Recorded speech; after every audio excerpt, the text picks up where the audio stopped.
Se eu te falar que tem alunos de faculdade preferindo minha academia de programação, você acredita? Tem. Tem aluno de faculdade preferindo a minha academia de programação. Sabe por quê? Porque a faculdade te ensina um monte de conceito básico, superficial. Inclusive tem um áudio ali onde esse meu aluno fala exatamente isso. Ele fala, mano, na faculdade as aulas são muito básicas. Eu tô indo pra segunda aula de Python hoje. Ele tá há 3 meses na faculdade. Tô indo pra segunda aula de Python hoje. Então, só aqui no canal você já tem todo o conteúdo gratuito com a manha que o mercado precisa que você tenha, coisa que a faculdade não ensina. A faculdade te ensina só o conhecimento, né, e você que se vire. E na minha academia de programação, que é onde realmente você desenvolve projetos do zero, aplicando os 15 níveis, né, começando com o primeiro, depois indo para o segundo, e assim vai, empilhando os 15 níveis de um desenvolvedor de sistemas bem sucedido, né, e que sabe o que está fazendo, criando seu portfólio de projetos surreais que impressionam desde o recrutador que não é técnico, que é só o cara que está lendo a descrição da vaga e chamando para entrevista, para bater um papo e validar aquele checklist, ver se você conhece a linguagem, conhece o framework, conhece o paradigma e tal, né?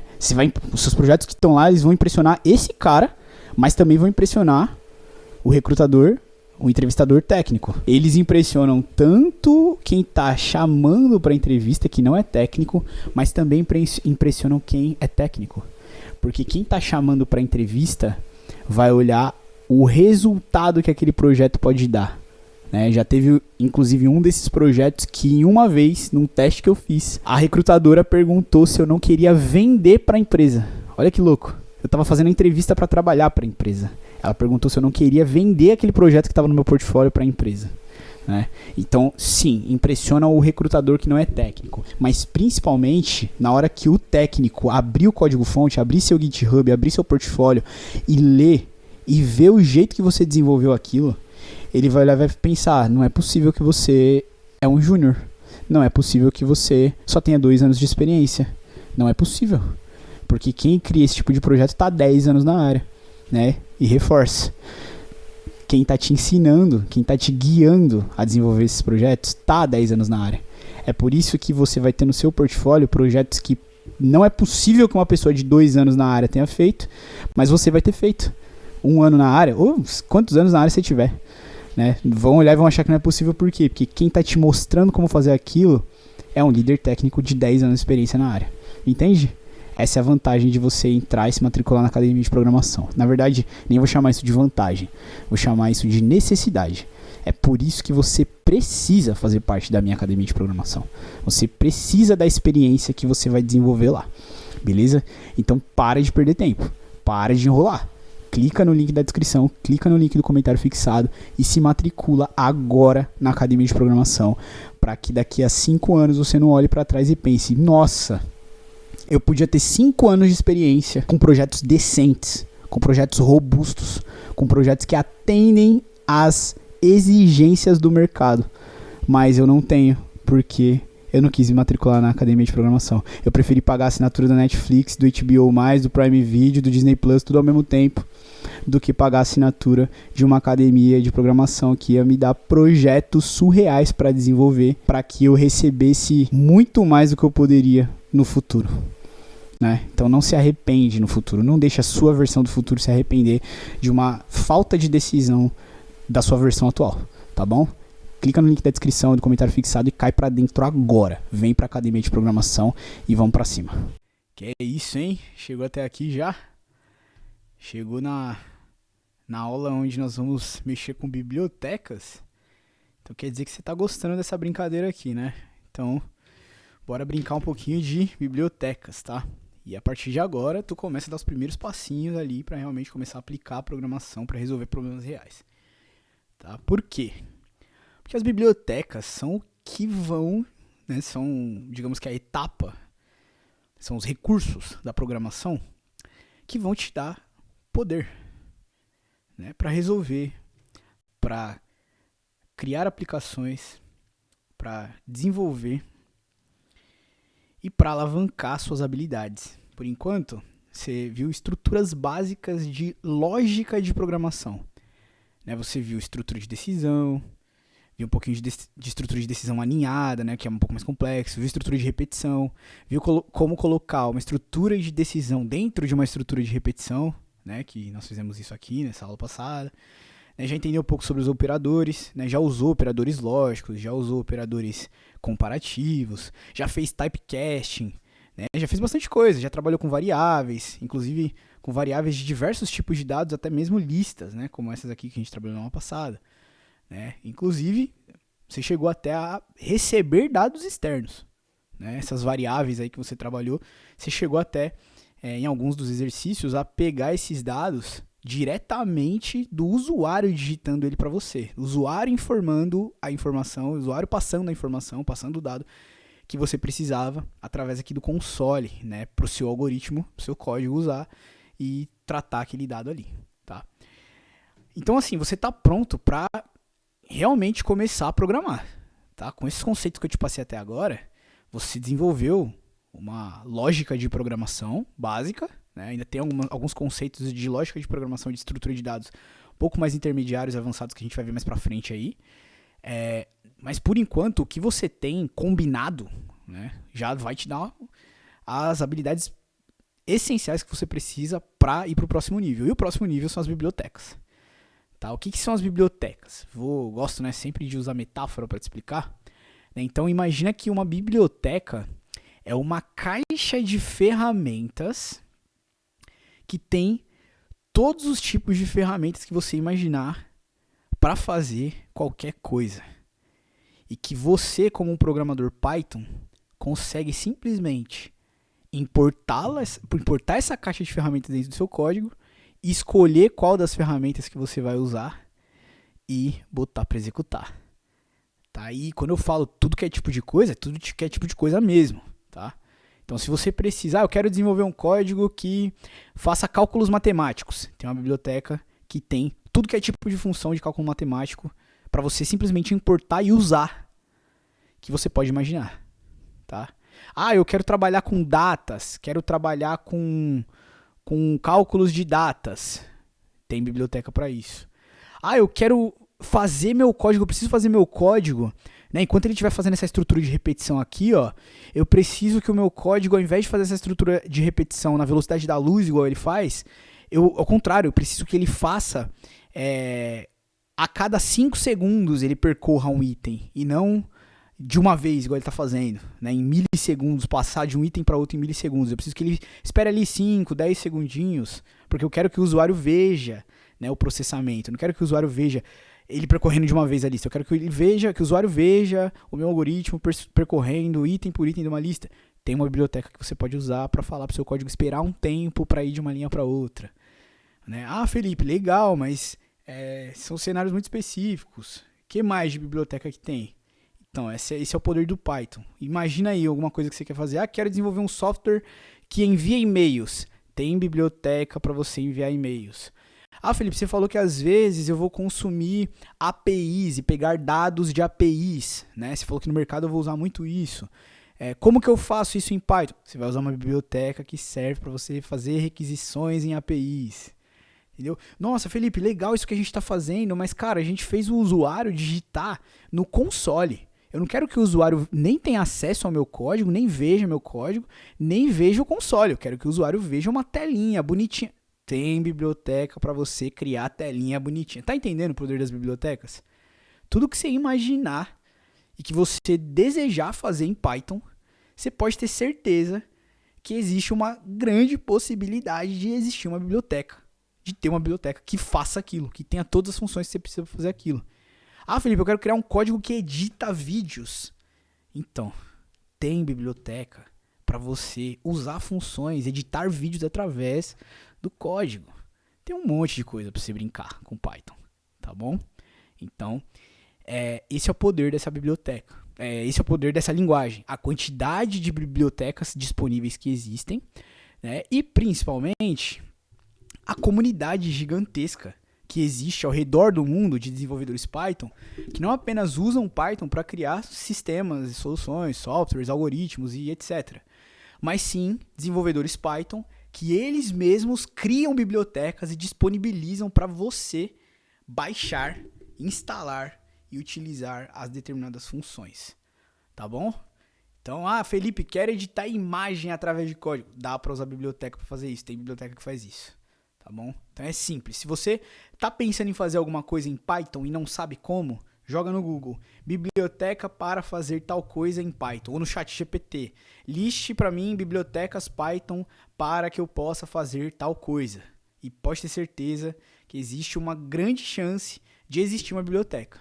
E é só você importar para o seu código e utilizar. Óbvio que aí você vai ter que ser um desenvolvedor paciente, porque você vai ter que ler a documentação dessa biblioteca, entender como as funções dela são usadas, e aí você consegue utilizá-las no seu código, né? Mas só de existirem as funções prontas, os métodos prontos, né, os recursos prontos que já fazem isso, você não tem que se preocupar em criar um algoritmo que faça as funcionalidades, e sim um algoritmo que use as funcionalidades dessa caixa de ferramentas, né, metaforicamente falando, que são as bibliotecas, você vai entender como funciona, tá? Então, vamos criar um arquivo novo aqui para a gente já usar algumas, né? Vamos clicar aqui, ó, botão direito, new, Python file, e eu vou criar um arquivozinho chamado bibliotecas Python, ok? Então nós temos aqui um arquivo bibliotecas Python.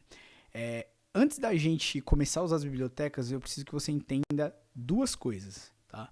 A primeira existem bibliotecas que já vêm instaladas junto com o Python, tá? São bibliotecas que quando você instalou o Python lá na primeira aula, segunda aula, não lembro quando que a gente instalou, mas quando a gente instalou o Python ali, que a gente instalou o interpretador, a gente instalou as bibliotecas juntas, tá? Então tem algumas bibliotecas que você já tem instaladas na sua máquina, é só você importar para o seu código e usar, beleza? Tem outras bibliotecas que pessoas ao redor do mundo criam e disponibilizam. Essas você não vai acessar direto aqui, não é só importar para o seu código. Você vai ter que abrir aqui do ladinho, ó, no seu PyCharm, essa opçãozinha aqui, ó, do lado esquerdo, terminal. Clica nela, tá? Vai abrir uma telinha aqui, ó, de terminal. Repara que nós estávamos aqui, ó, na execução, tá? No console de execução. Ó, eu troquei para cá, ó, terminal. Parece a mesma coisa, mas não é, porque aqui a gente pode instalar bibliotecas. Eu posso dar comandos para instalar bibliotecas de terceiros que criaram e disponibilizaram para a gente, tá? Mas depois a gente vai se aprofundar nisso aqui. Por enquanto, a gente fica aqui na abinha Run mesmo do console e a gente vai usar algumas bibliotecas nativas do Python, tá? Então, vou dar um exemplo. Tem uma biblioteca nativa do Python que serve para fazer operações matemáticas básicas, tá? Que é a biblioteca Math, de matemática, tá? Então, lembra que eu falei para você que biblioteca é uma caixa de ferramentas, repleta de ferramentas para fazer alguma coisa? No caso, a biblioteca Math é uma caixa de ferramentas repleta de funções matemáticas, para fazer operações matemáticas. Então, a gente fez algumas operações matemáticas manualmente, né? A gente fez soma, se quisesse fazer subtração, você podia, né? Usando o sinal de menos, divisão, usando a barra, multiplicação usando o asterisco, né, que significa vezes, resto de uma função usando porcentagem, né? Vou até fazer algumas aqui para você ver, tá? Sem biblioteca. Então vamos colocar aqui, resultado recebe 1 mais 1. Se eu der um print, né, em resultado, o que vai acontecer? Ele vai retornar para mim aqui, ó, 2. Legal? Bacana. A gente retornou aqui o 2. Eu posso fazer outro cálculo aqui, quanto que é, sei lá, 10 menos 5, 4? Posso, ó, vou imprimir o resultado, falou que é 6. Legal, posso fazer operações matemáticas básicas, né? 154 dividido, a barrinha é dividido em programação, tá? Então, ó, barra 4, 154 dividido por 4, executou, retornou 38,5, né?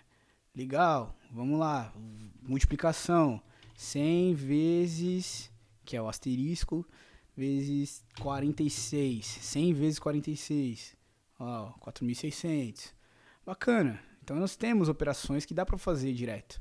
O resto de uma divisão, por exemplo, a gente colocou anteriormente aqui, ó, 154 dividido por 4, né? Qual que é o módulo disso aqui, né? Ó, módulo disso aqui? 2, né? Qual que é o resto dessa divisão? É 2. Então, simplesmente, temos as operações matemáticas básicas aqui sendo feitas direto no código.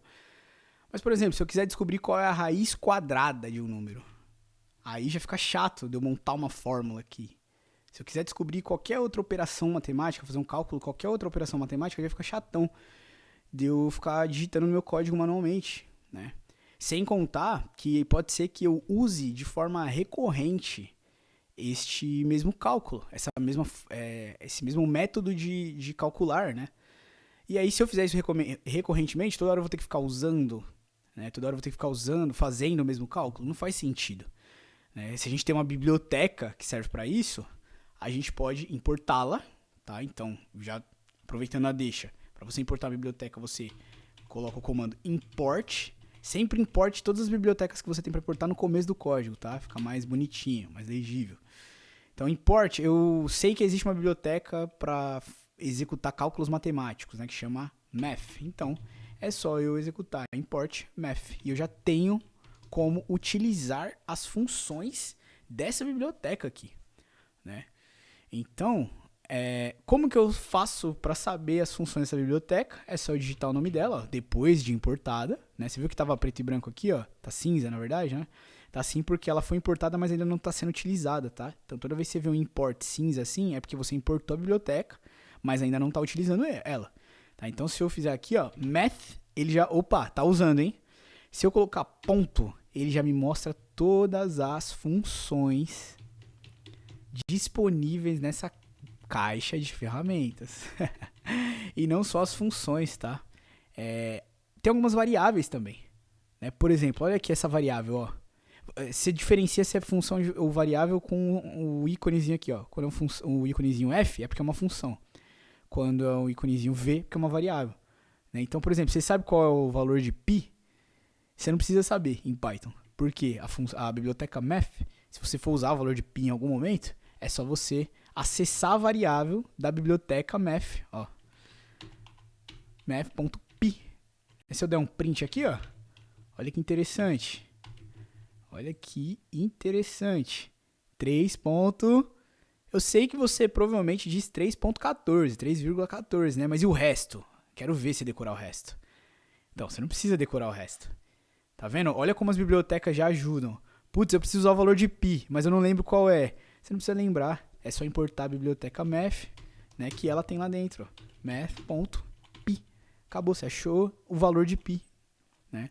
Mas o mais bacana mesmo das bibliotecas são as funções, né? Legal, as variáveis que tem lá dentro já com valores atribuídos, é bem bacana, né? Facilita muita coisa. Mas as funções, que são os cálculos, né? As operações que são executadas, são bem interessantes também, né? Por exemplo, se eu te falar para calcular a raiz quadrada de 25, né? Você lembra como calcula a raiz quadrada de 25? Nossa, Felipe, não lembro. Então, com a biblioteca você não precisa lembrar. Porque a biblioteca tem uma função que calcula a raiz quadrada, é só você falar para ela de qual número que você quer que ela calcule. Então você vem aqui, ó, math.sqrt, que significa square root, é a função que calcula a raiz quadrada da biblioteca math, tá? Abre parênteses, fecha parênteses. Lembra a função print que você escreve, abre parênteses e fecha parênteses para passar como parâmetro dentro dela um valor específico? Olha aqui, ó. math.squareroot, né, sqrt, e você passa como parâmetro o número que você quer que ele calcule a raiz quadrada, 25, né? Então olha que interessante, isso aqui já vai calcular a raiz quadrada. No caso, a gente não quer só calcular, a gente quer colocar a raiz quadrada dentro de uma variável, né? Então a gente vai criar uma variável chamada raiz quadrada e atribuir o resultado da função da biblioteca math dentro dela. E, como a gente quer visualizar aqui no console, a gente vai imprimir, né? Então print raiz quadrada. Olha lá, que interessante. Acabou. Raiz quadrada de 25 é 5. Ah, agora eu quero calcular a raiz quadrada de 1000. Olha lá, ó. 1000. Só mudar o parâmetro. Tá aqui, ó, a raiz quadrada de 1000 para você. Tá bom? E tem várias outras funções, né? Como você viu aqui. Quer ver as funções e as variáveis que tem dentro da biblioteca math? Você digita math, aperta ponto e ó, vai te mostrar todas elas. Ah, Felipe, mas pelo nome eu não tô entendendo o que é. Então, se pelo nome você não tá entendendo o que é, sabe o que você faz? Joga no Google assim, ó, documentação da biblioteca Math Python. E aí você vai ler a documentação, tem lá todas as funções para que elas servem, tá bom? Você encontra a documentação e você vai entender. Ou, né, em tempos modernos, com inteligência artificial que você pode usar como assistente para você programar, assim como eu uso e todos os desenvolvedores usam, tá? Assim como nós usamos, inclusive eu uso até para preparar os scripts das aulas aqui para vocês. Você pode usar o ChatGPT e falar assim: opa, quais são os principais métodos da biblioteca Math? Ou quais são os métodos mais usados, mais populares da biblioteca Math? Ou quais métodos são mais poderosos? Né? Ou você pode pedir para ele te explicar todos, né? Não sei se vai ter capacidade computacional na versão gratuita de processar e te mostrar todos, mas você pode usar como assistente sim, tá? Como se tivesse um professor particular. Né? Você sabendo que uma biblioteca existe e que dentro dessa biblioteca existem funções para fazer as coisas, você pode perguntar muito bem pro ChatGPT lá. Me fala aí como é que é, quais são as funções que existem. Eu vou até abrir aqui no meu segundo monitor, vou perguntar para ele agora, tá? Pra gente ver. Então eu vou colocar aqui nele, diga quais são as principais funções da biblioteca Math. Ele vai retornar várias aqui para mim, deixa eu ver. Olha lá, começou. Você não tá vendo porque tá no meu segundo monitor aqui, tá? Mas a primeira que ele colocou foi a raiz quadrada, né? Olha que legal. Raiz quadrada. Aí ele falou aqui, ó, quero elevar a potência, né? Então olha que interessante. Eu quero saber qual que é número ao quadrado, por exemplo, né? Então, ó, número ao quadrado, a função math.pow. Aí essa daqui tem 2 parâmetros, né? Por isso que é legal você ler a documentação, porque a anterior só tinha um parâmetro, a gente só colocava qual número que a gente queria descobrir a raiz quadrada. Aqui eu quero descobrir um número elevado a outro, né? A potência a outro. Então, eu quero saber quanto que é 10 ao quadrado. Então eu coloco 10,2. O número elevado ao outro, ó, x, y, certinho. E aí eu imprimo o resultado de 10 ao quadrado, certo? Olha lá, ó, é 100. Muito bom. Né? Então tem várias, né? Tem função que você retorna logaritmo de um número, tem funções para trigonometria, tem as constantes, né? Que eu chamei de variáveis, mas quando é um valor que está fixo é entendido como constante, como π, por exemplo, aquilo foi uma constante que nós acessamos. E tem várias, enfim. Depois você olha lá a documentação, entende se você pode usar alguma dessas funções. Mas eu trouxe a biblioteca Math aqui para você, só para você ter uma base, tá? Para você ter uma base e entender como bibliotecas funcionam.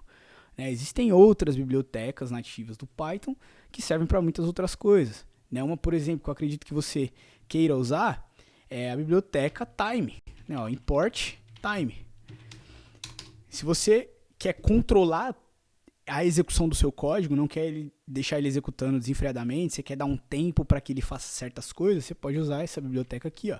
Se você clicar, se você digitar time ponto e olhar as funções que você tem, ó, você tem várias funções, várias constantes, né? Ou seja, variáveis com valores já previamente atribuídos, para você descobrir, né, determinadas coisas em relação a tempo, né?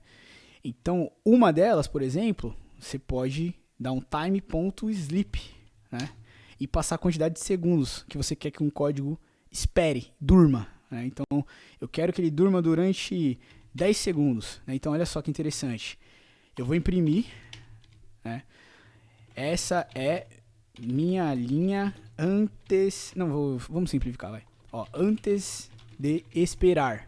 Estou imprimindo antes de esperar. A frase antes de esperar. Aí eu mando ele esperar 10 segundos. E aí sim eu imprimo, ó, depois de esperar. Olha que maluquice. Imprimiu um, tá esperando, tá esperando os 10 segundos. Quando der os 10 segundos, adivinha? Imprimiu a segunda linha de código. Né? Se você usa um time.sleep dentro de um for, por exemplo, né, tá percorrendo uma lista. Deixa eu pegar aqui o código que a gente usou na outra aula lá sobre estrutura de repetição, né? Olha só que interessante.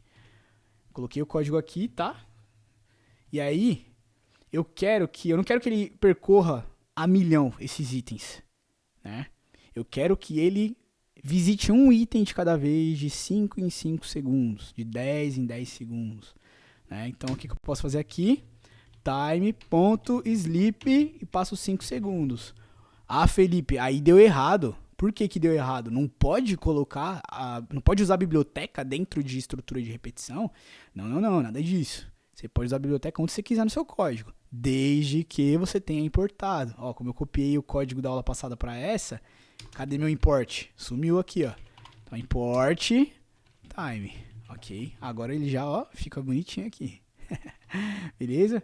Então, time.sleep, ele ainda tá meio errado aqui porque não tá no alinhamento certo. Agora tá no alinhamento certo, né? Tá no nível do if. Então, ó, ele não vai executar esse for agora desenfreadamente. Ele vai visitar aluno por aluno de 5 em 5 segundos e não de uma vez. Vamos botar um print aqui só pra gente ter certeza disso, ó. Checando o aluno. Aí a gente põe a vírgula aqui e coloca aluno, tá? Aluno, beleza. Vamos lá? Olha que interessante. Vai esperar os 5 segundinhos e vai visitar o primeiro, certo? Checando aluno Felipe. Estou verificando aluno Felipe. Já tinha um código aqui embaixo falando qual aluno está verificando. Ó, de 5 em 5 segundos ele verifica o próximo. Ó, você viu que ele verificou o Felipe, esperou 5 segundos. Quando ele verificou o Clayton e achou, ele já parou porque eu dei o break aqui, né? Mas vamos tirar o break só pra gente ver ele percorrendo lista, item por item da lista. Não é o certo, tá? Mas só pra gente ver funcionando. Inclusive eu vou até tirar daqui, ó, esse checando o aluno tal. Porque agora que eu vi, a gente tem esse print aqui embaixo já, né? Estou verificando o aluno tal. Então, vamos lá? Executar. Vai verificar um por um, ó.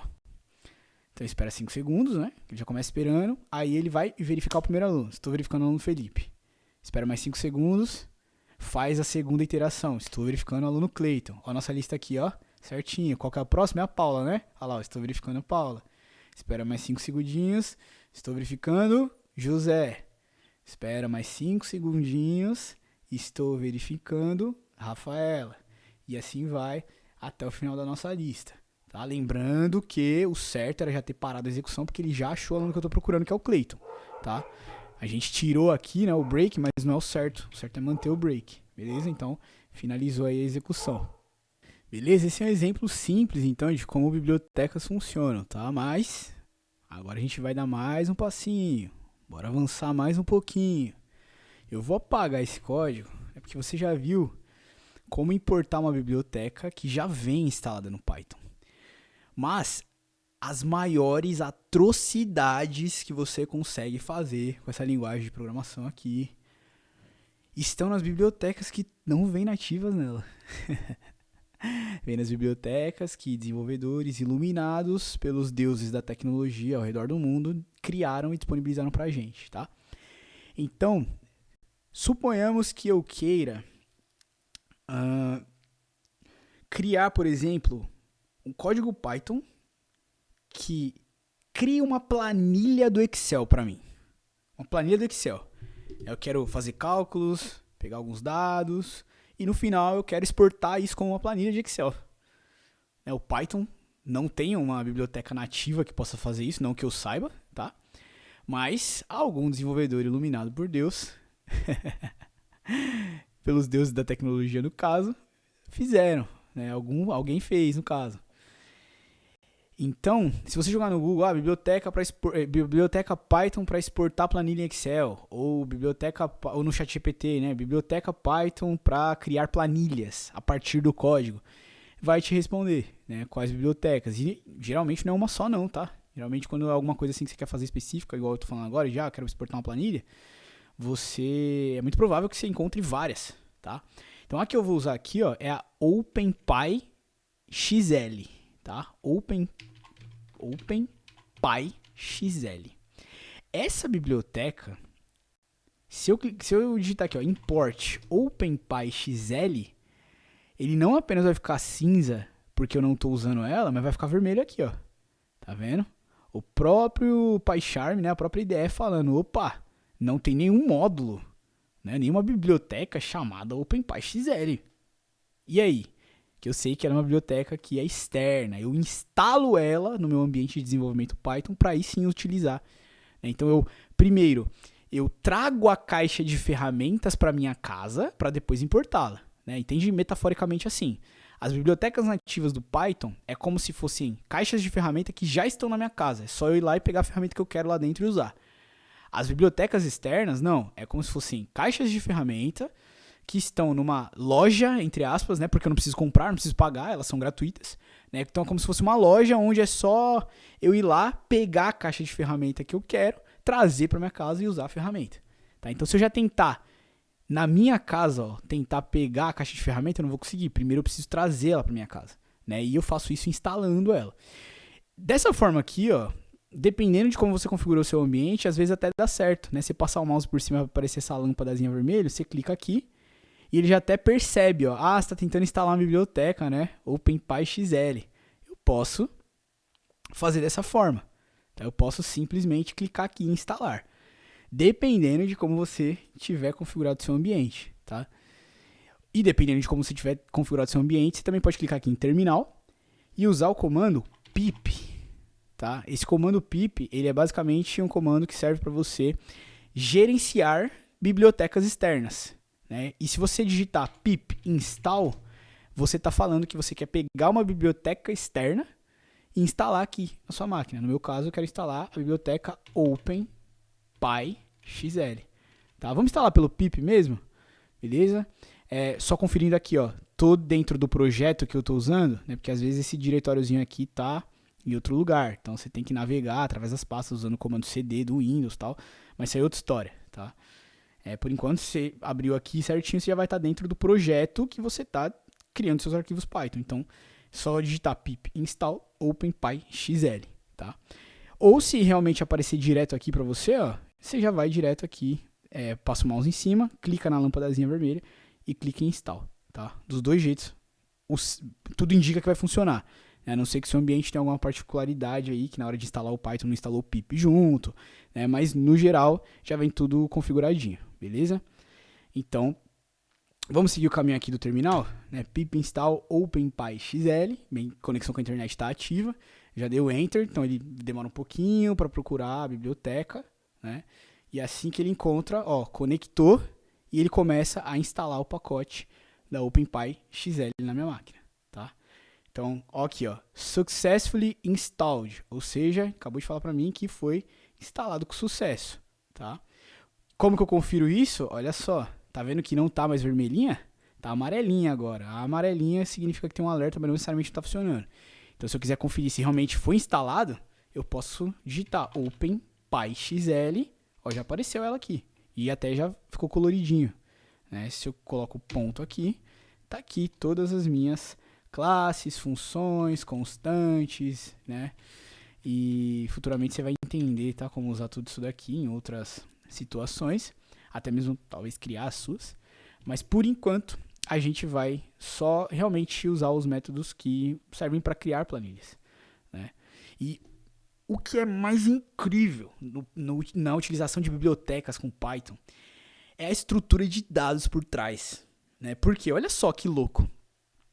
Para eu criar uma planilha, eu faço isso aqui, OpenPyXL, que é o comando, que eu estou importando aqui. Ponto, tem uma classe que chama Workbook. Futuramente, quando a gente tiver aula de orientação a objetos, você vai entender o que é uma classe, tá? E eu quero iniciar essa classe, eu quero instanciar essa classe, E aí, método padrão para inicializar uma classe, você coloca o nome da classe com parênteses abrindo e fechando. Dessa forma, eu estou pegando a classe, que é basicamente a representação abstrata de uma planilha, tá?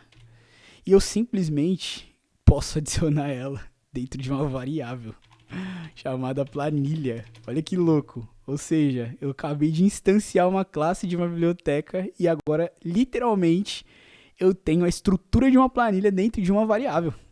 Olha que maluco, Olha que maluco. Isso aqui, essa linha de código já fez com que eu criasse uma planilha em branco. Sabe quando você abre o Excel e clica lá em File, New? É mais ou menos a mesma coisa, Com uma linha de código, eu acabei de criar a planilha no código, tá? Na verdade, no algoritmo, eu não executei ainda. Tudo isso é de forma abstrata. Você sabe que as planilhas ela tem folhas dentro dela, né? Tem várias folhas, então eu quero criar uma folha. Então é só eu fazer o seguinte: folha igual planilha, né? Geralmente coloca em inglês o nome da planilha, né? Então confunde ali com workbook. Mas a gente pode colocar como planilha.active, tá? Olha que interessante. Então eu já tenho a planilha instanciada e a folha da planilha para eu começar a colocar os dados que eu quero. Então a planilha, que é essa aqui, né, ela possui uma folha dentro dela. Não sei se você lembra, lá no Excel tem várias abinhas embaixo que tem várias folhas dentro de uma planilha grande, né? E é nessa folha que nós vamos colocar os dados. Essa folha é composta por colunas e linhas, né? A coluna representada por letras e linhas representadas por números, A1, B1, né? Então, olha que simples. Se eu quero colocar uma informação dentro de uma planilha, é só eu dizer qual célula que eu quero. Então, folha, passo aqui a estrutura A1, né? Que é a célula A1, a coluna a célula 1. E dentro dela eu coloco aqui o que eu quero, né? Que é o título, o nome. Eu vou colocar o título, o nome. E aí, o que eu vou fazer? Vamos fazer o seguinte: folha A1 nome, folha B1. Vamos colocar a idade. Vamos colocar só 2 dados, tá? Só 2 colunas. Uma coluna de nome e uma coluna de idade, para simplificar.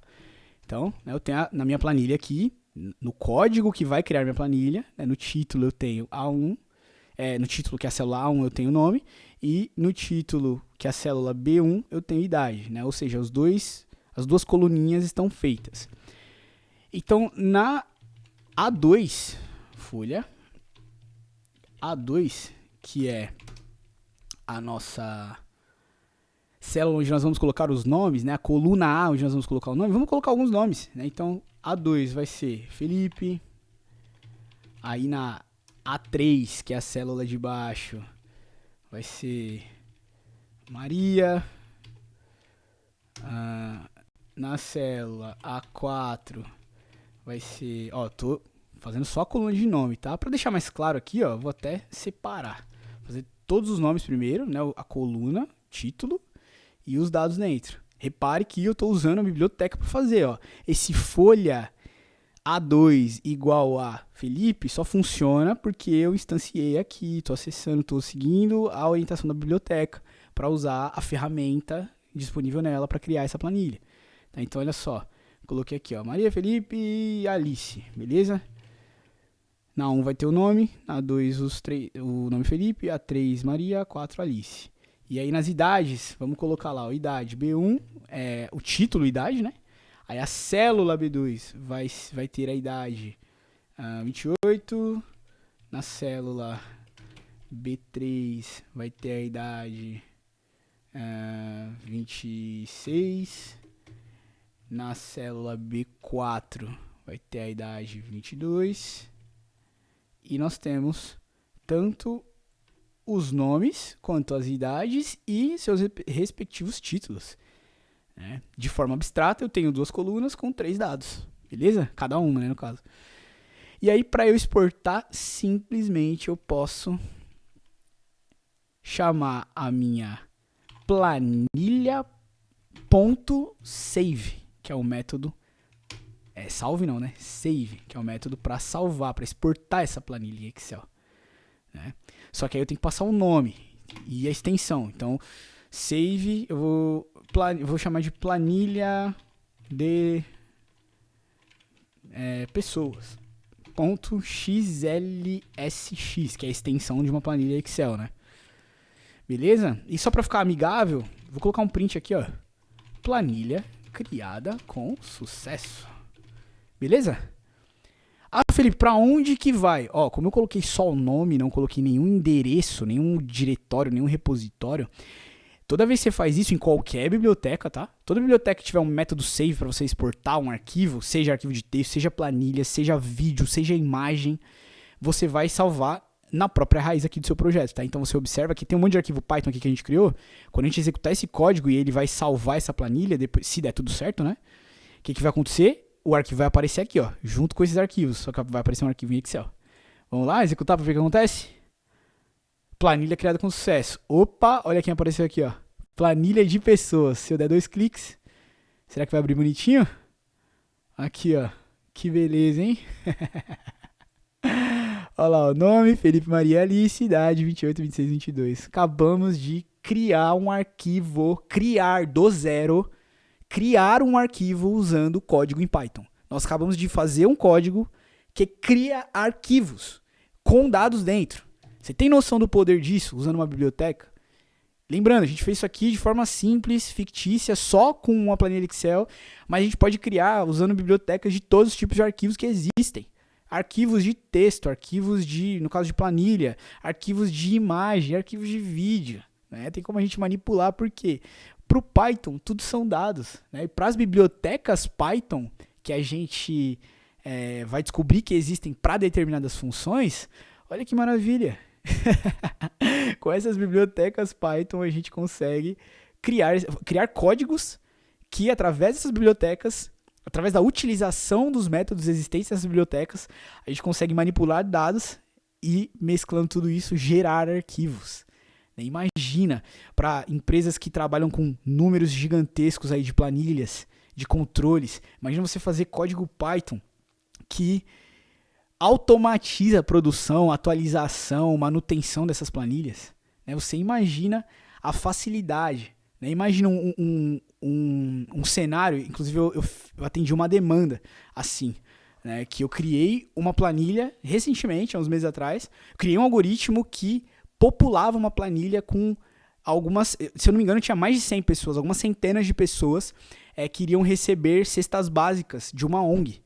Então, com um simples algoritmo, algumas linhas de código, clicando em Run, simplesmente a planilha foi gerada com os nomes das pessoas, as senhas para aquelas pessoas retirarem. Inclusive, foram 2 versões da planilha, uma das pessoas e uma das pessoas e seus respectivos filhos. Simplesmente com algumas linhas de código em Python, botão direito, Run. Por quê? Por causa da biblioteca OpenPy. E, pasme, do mesmo jeito que a gente consegue importar uma biblioteca para, com algumas linhas de código, criar uma planilha em Excel, existem bibliotecas que permitem que a gente crie todos os tipos de arquivos que você pode imaginar, tá bom?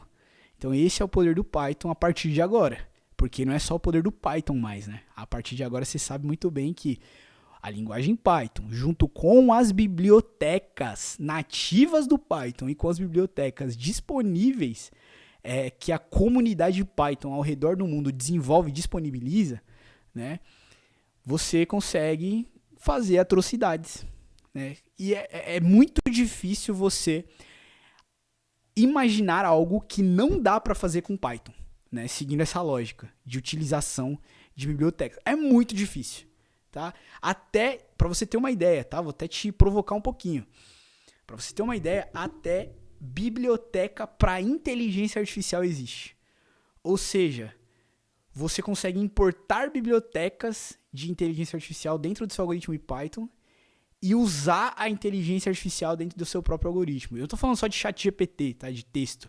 Estou falando de diversos tipos. Se você já se matriculou no meu curso de Python avançado ou vai se matricular no meu curso de Python avançado, já deve ter olhado lá a página de apresentação, visto alguns vídeos. Aqui no próprio canal tem alguns projetos que eu faço lá dentro do curso e eu apresento eles aqui, Já deve ter visto, por exemplo, que tem uma biblioteca que você consegue usar que ela faz com que o computador reconheça objetos, que ele abra a webcam e ele observe o que está acontecendo do lado de fora dele, mas não apenas como se fosse um vídeo te olhando, e sim com uma inteligência artificial por trás que olha para o seu rosto e sabe que você é uma pessoa. Olha para o sofá atrás de você e sabe que é um sofá. Olha para a garrafa na sua mesa e sabe que é uma garrafa.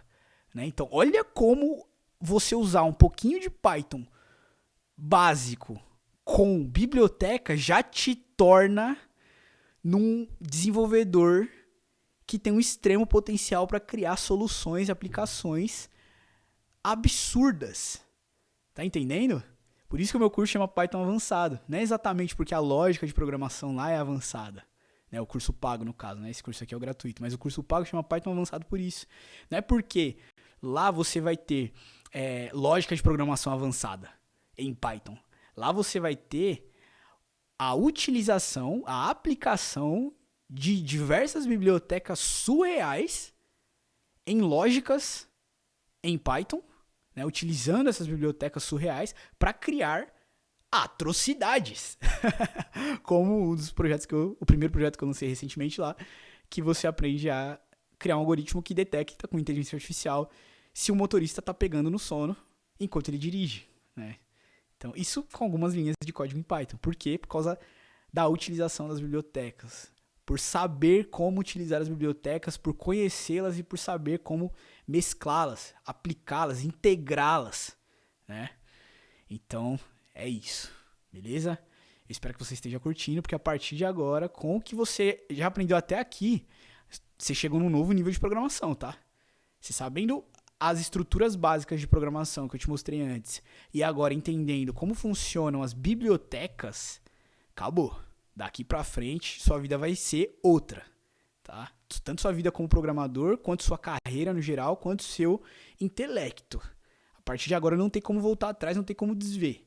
Uma vez que você viu isso aqui, não tem como desver. Tudo o que você tiver que solucionar, você já vai imaginar um algoritmo em Python usando um conjunto de bibliotecas que ordenadamente vão solucionar aquele problema que você quer, vão resolver aquilo que você quer resolver. Beleza? Te vejo na próxima aula. Forte abraço.